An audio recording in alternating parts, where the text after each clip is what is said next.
toko berkahnya. Jadi setelah kita konfirmasi itu, kita input di diskon, baru nanti kita konfirmasi kembali apakah sudah benar. Kalau memang sudah benar, apakah ada tambahan diskonnya. Jadi itu kan dalam perjanjian itu kan, kalau misalkan si toko A ini mendapatkan diskon sekian, kenapa bisa dapatkan diskon 25% sih kayak gitu ya. Jadi itu ada perjanjian kalau misalkan 25% itu untuk yang kredit. Nah, yang kredit itu kenapa bisa kredit? Dari distributor itu mengasih bank garansi kita berupa apa? Entah PKB mobil atau jaminan-jaminan lainnya. Itu paling sih. Jadi untuk apa sih namanya? Yang menghindari hal-hal yang tidak diinginkan, kita konfirmasinya terlalu banyak gitu. Tapi biar hasilnya puas lah gitu. Paling sih untuk penyebutannya sih seperti itu. Jadi kita akan koordinasi juga sama orang gudang gitu, paling untuk meningkatkan barang apa sih barang apa. Kadang-kadang yang namanya sistem tidak tahu ya. Kadang-kadang di sistem itu ada, di fisiknya nggak ada. Meskipun kita sering opnam yang namanya manusia pasti kan tidak luput dengan kesalahan. Itu paling sih hanya itu. Berarti untuk yang digunakan itu dua ya, computerized juga sama stock opnam juga. Dua-duanya. Iya. Kalau computerized itu diolahnya itu sama siapa? Kalau sama saya sih. Jadi accounting ya berarti? Accounting. Kalau misalnya stock opnamnya di bagian gudang? Dari gudang. Oke. Selanjutnya mungkin apa aja nih Pak langkah-langkah yang diambil dalam proses pengiriman barang untuk memastikan kepatuhan terhadap pesanan dan kualitas produk? Oke, jadi itu sebelum barang dikirim ke customer, jadi kita tuh ada 2 kali proses. Yang pertama, setelah saya mengirimkan DO itu surat pengiriman ke gudang, nanti gudang itu mengelola semuanya, dicek barang satu-satu, apakah ada, apakah nggak ada. Jadi itu yang dimaksud tadi saya bilang itu kadang-kadang itu ada beberapa barang itu yang suka ngelit. Iya betul, ada beberapa barang suka ngelit. Oh mas, ini barangnya nggak ada, mas ini barangnya ternyata ada loh gitu. Kadang seperti itu. Jadi itu konfirmasinya itu untuk menghindari hal-hal yang tidak diinginkan itu ya. Kedua, saya sama Maria itu ada bagian inventory. Ya betul. Nah ada seperti itu, ketika udah dikonfirmasi ke saya, balik lagi ke gudang, baru proses pengiriman gitu.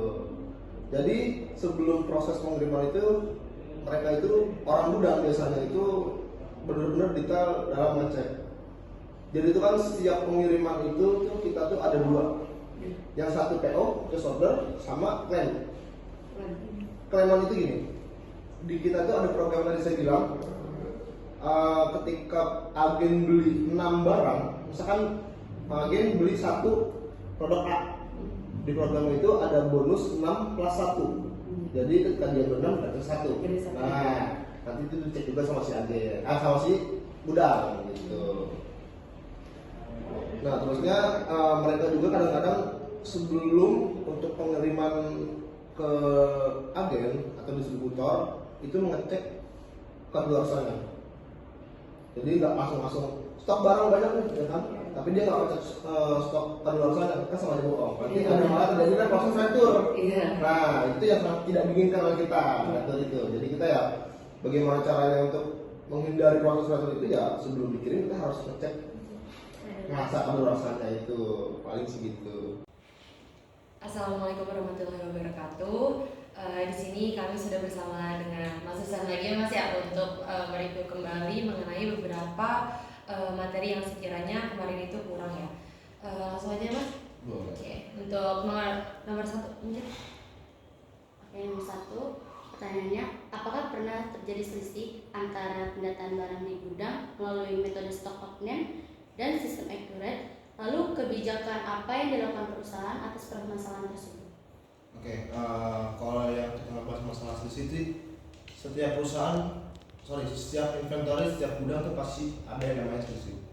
Ya kan? Kenapa terjadi selisih? Biasanya itu miskomunikasi antara si delivery, sales, kan kita beda ya, antara sales dan delivery beda ya. Sales ya ibaratnya yang mencari pembeli, delivery yang barang kualitas seperti itu, sama adminnya misalnya, atau bisa jadi sama si pembelinya nih. misalkan apa-apa kadang suka tidak sinkron. Nah, untuk mencegahnya gimana? Yang paling kita ada dua kemungkinan. Yang pertama itu sebelum berangkat barang dikirim oleh delivery itu kita ngadain cross check lagi apakah barang sesuai dengan pesanan atau tidak. Nah yang kedua itu kita mengadakan stok opnam. Nah stok opnam ini bukan terjadi pada sebulan sekali, tapi ada 3 bagian. Ada per hari, ada per minggu, ada per bulan, untuk menghindari hal-hal yang tidak diinginkan. Itu misalnya sih. Kalau misalnya dari sistem accurate-nya, Pak, ada 3 bagian juga atau cuma satu aja? Enggak, sekali aja sih. Sekali aja. Karena memang kan data mutlaknya itu kan akurat ya. Iya. Data mutlak, jadi acuannya akurat. Nanti kalau misalkan memang dari sistemnya udah oke, jadi tinggal cross check barangnya aja.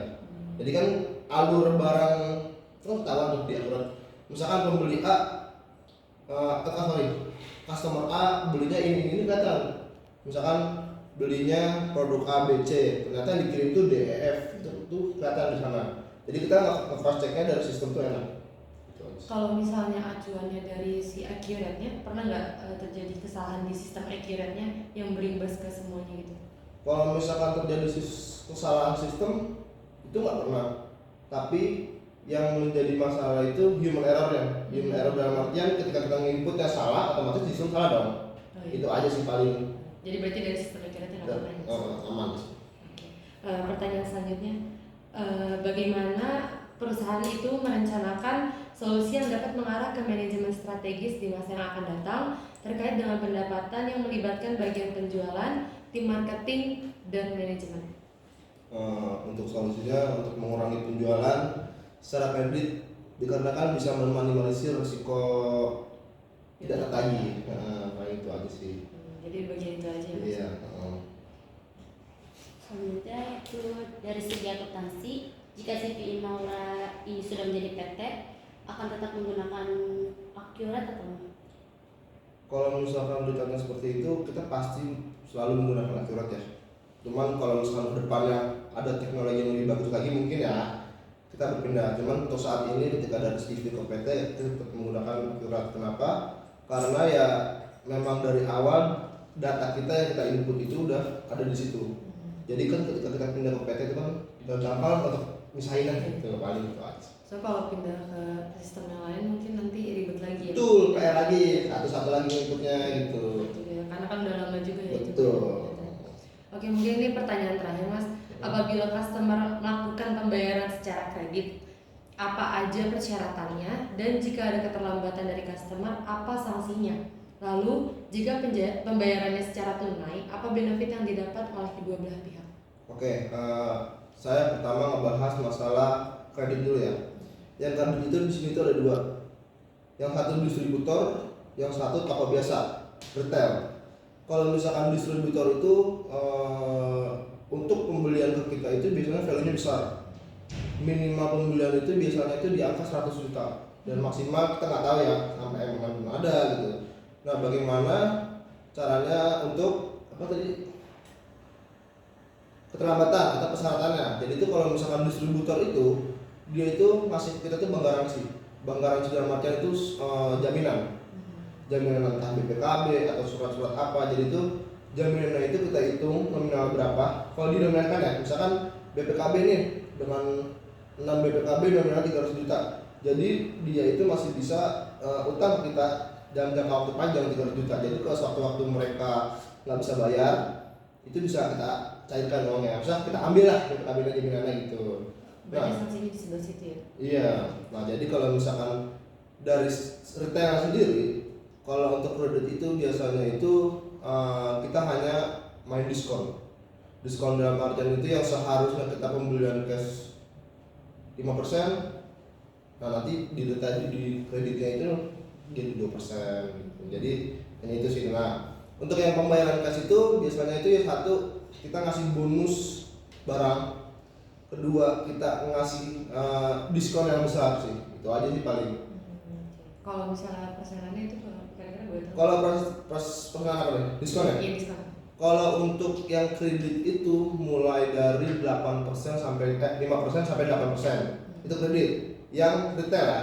Iya. Kalau yang agen Kalau yang distributor itu kredit itu 25%. Nah, cuman kalau misalnya untuk pembayaran cash, untuk diskonnya itu untuk retail sendiri itu retail toko ya, bukan retail salon. Retail toko itu dia 15%. Cuman kalau retail salon 10%. Kalau untuk distributor pembayaran cash itu diskonnya itu 25% plus 5. Itu pembayaran cash ya.